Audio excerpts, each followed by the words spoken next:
Let's shift our focus to the Taiwan Strait. Yes, tensions have been peaking after China's recent military drills that involved aerial and naval blockades near Taiwan. In the latest development, China has released a fresh set of revised rules for military recruitment in wartime, which are set to come into effect next month. The move is being analyzed as a reflection of China's seriousness to be able to ward off Taiwan in a conflict. This comes after Taiwan President Tsai Ing-wen met with U.S. House Speaker Kevin McCarthy in California, sparking condemnation from China.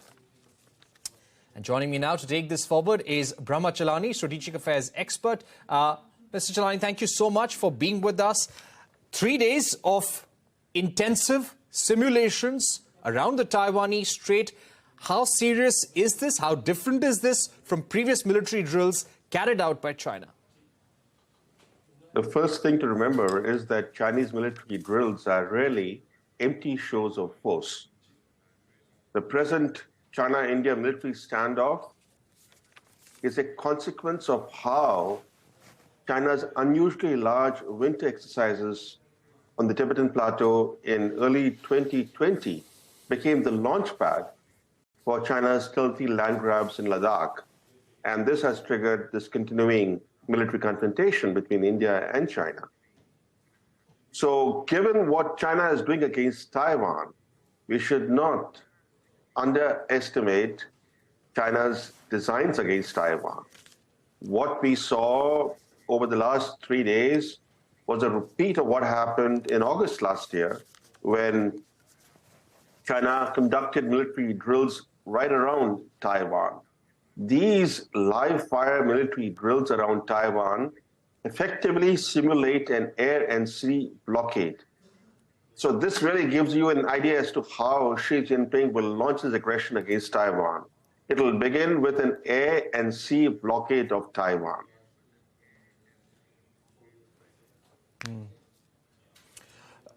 Do you think there is a possibility of an invasion, a blockade, or even a quarantine over Taiwan?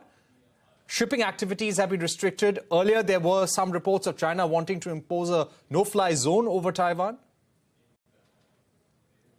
Unlike the Russian style of aggression, which is, full-fledged aggression, or the American style of aggression that we saw against Iraq or, against Libya or other places, the Chinese style of aggression, after the disastrous Chinese invasion of Vietnam in 1979, the Chinese style is incremental aggression.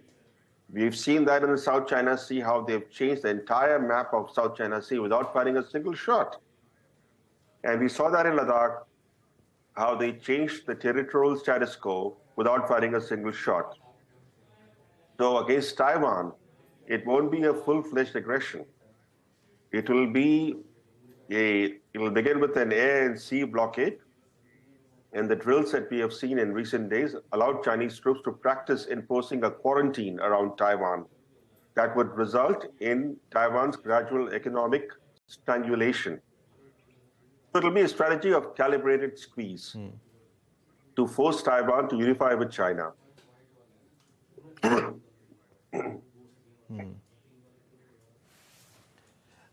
Mr. Chellaney, do you think this will also test the U.S. leadership in the region at a time when U.S. leadership, U.S.'s status as a superpower is at test in the Ukraine-Russia war? What happens with Taiwan? And if China is able to impose that blockade or quarantine, and that continues for a few months, do you think that will test U.S. dominance in the region and U.S. role in the region as well? You're absolutely right. In fact, it's a very good question. If Taiwan were to fall to China, it would significantly advance China's hegemonic ambitions in Asia and upend the balance of power in the Indo-Pacific region, not least by enabling China to break out of the so-called first island chain. But more importantly, it will mark the end of America's global preeminence. This will be the final nail in the coffin of America's global preeminence. And yet, ironically, as many American analysts are pointing out, the Biden administration is more focused on helping Ukraine fight Russia rather than deterring China's aggression against Taiwan. Even though the future of American power rests on Taiwan's autonomous status being safeguarded. But there are also important implications for India. If Taiwan falls, the next territory China is likely to covet and target is the Indian state of Arunachal Pradesh. Arunachal is 3 times bigger than Taiwan, and in the name of quote-unquote reunification, China will begin targeting India's Arunachal Pradesh. So India too has a stake in the present status quo in relation to Taiwan.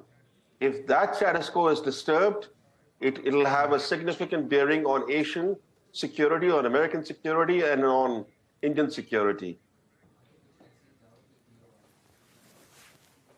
Right. What I would also like to ask you, what is India's policy vis-a-vis Taiwan right now, Mr. Chellaney?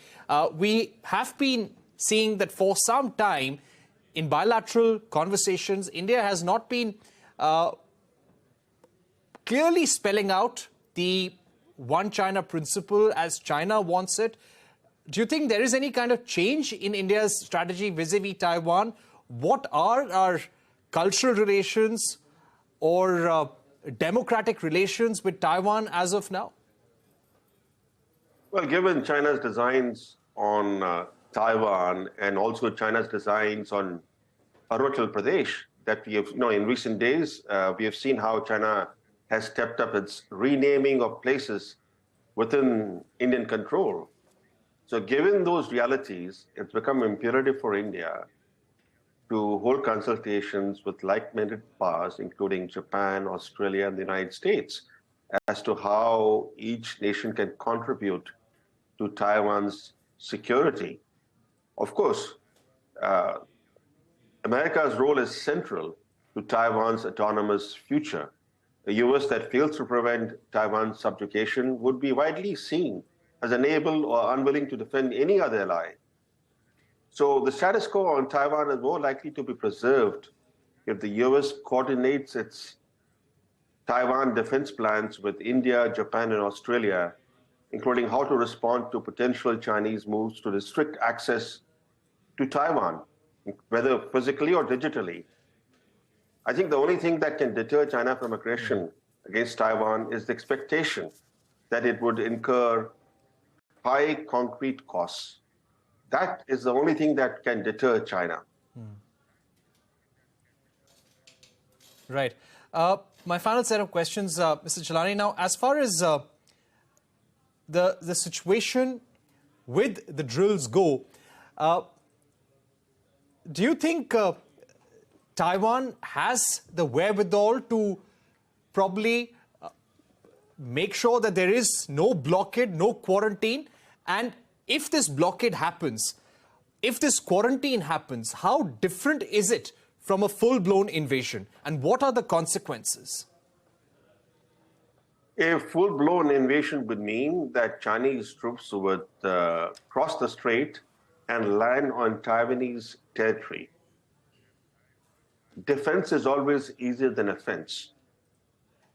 Taiwan can wait for such a Chinese invasion and give the invading Chinese forces a bloody nose. But that's not going to be the Chinese way of attacking Taiwan. The Chinese way of attacking Taiwan would be to impose an aerial and sea blockade. To prevent such a blockade, Taiwan by itself doesn't have that capability to prevent China from enforcing a quarantine. So that's where the American role becomes so critical. And once Xi Jinping begins his strategy of slowly strangulating Taiwan, what I call the slow squeeze, once the slow squeeze begins, at what time the US will say this is an act of war that merits America's direct involvement, that will then determine Taiwan's future. If the Americans wait too long, then Taiwan will have no capacity to withstand this kind of indirect attack on its sovereignty and integrity.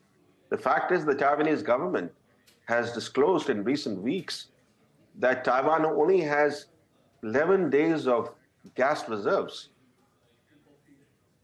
So here is a vibrant island democracy, which is also a very wealthy economy, which is very heavily dependent on energy imports, whose reserves will last only some days.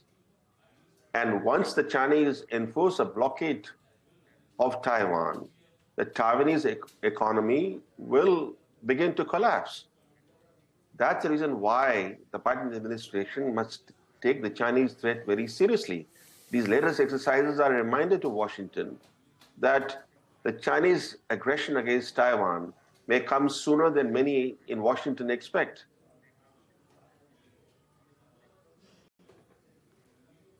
Right. Mr. Chellaney, thank you so much for joining us. It's always a pleasure to have you here on Global Eye. Clearly, what's happening between Taiwan and China is something that India needs to watch out very clearly, and a blockade or even a quarantine will have consequences if it continues for even 4 to 5 months for that matter. Thank you once again for being with us. That's a wrap on this edition of Global Eye. Thank you for watching. Goodbye.